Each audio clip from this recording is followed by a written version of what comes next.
Beijing is preparing to launch a new round of test events ahead of the Winter Olympics. They start next week and will put some of the Olympic venues to the test to make sure that they'll be ready to go in February. Officials are also working on ticketing plans this week. We learned spectators will be allowed, but only if they live on the Chinese mainland.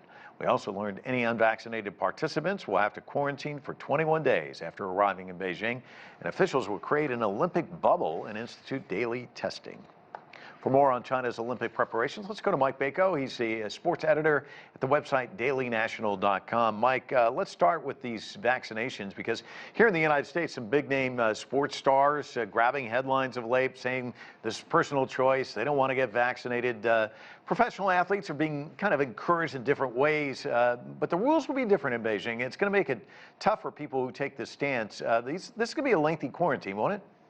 It's going to be a lengthy quarantine. It's going to be up to 21 days in quarantine.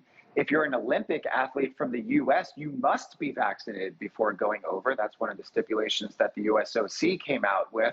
So if you are an athlete coming from another country, part of this 21-day quarantine period and why all athletes don't need to be vaccinated is because in certain parts of the world, vaccination rates are lower because of access to the vaccine. So they are taking that into consideration and putting this 21-day quarantine into effect. But if you are an athlete, if you are a high stakes athlete that wants to go there, and if you're competing for gold, you're going to want to be vaccinated because it's going to be to your advantage to get settled in, get into your Olympic village, get into that bubble that you mentioned so that you could have the best chance to medal. Just had a friend traveling from Switzerland to China who's actually in a quarantine right now, cooped up in a hotel going crazy. So I don't think that's what you really want. Let's talk about fans. They're going to be in the stands, but you and I will not be. Talk to us about who can get tickets. Chinese mainland residents are going to be the ones that are going to be the only ones that can have access to tickets. And in a way, the Chinese Olympic Committee, the Chinese sports authorities there, this might actually be something that they're thinking of as a positive thing. They have spent a lot of time, a lot of energy, and a lot of money into trying to popularize winter sports in China. So that we're going to really see if the proof is in the pudding in terms of the residents turning out.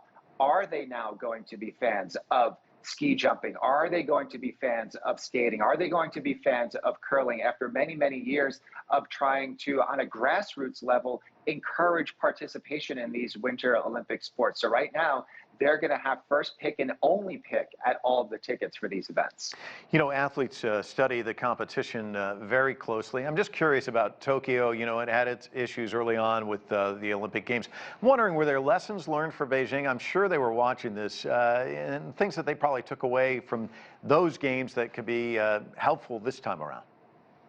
I think the biggest thing that they took away from it is what you mentioned. At the very beginning, they were off to a bumpy start when a couple of delegations from different nations and different sectors of the sports came over immediately with some positive tests. I believe it was the Australian team that came over, their rugby team, positive tests. So those Tokyo Games got off to a very rocky start. I think I was on one of the shows here talking about how these games, what are going to become of them if during the very first week we had multiple teams showing up with positive tests.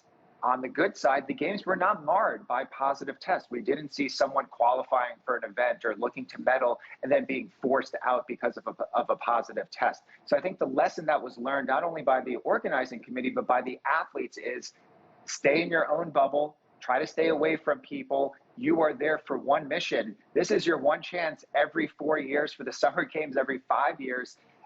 And you don't want anything, any hiccups to come along the way. So I think that's really the lesson that was learned, is the athletes' comportment when they get to the Olympic Village. But I think the Beijing Games are really going to be different because of the testing beforehand and when they're there, but then also that quarantine period. It'll be really interesting to watch. Mike, always a pleasure talking to you. Thanks so much. Have a good night, Mike. More news.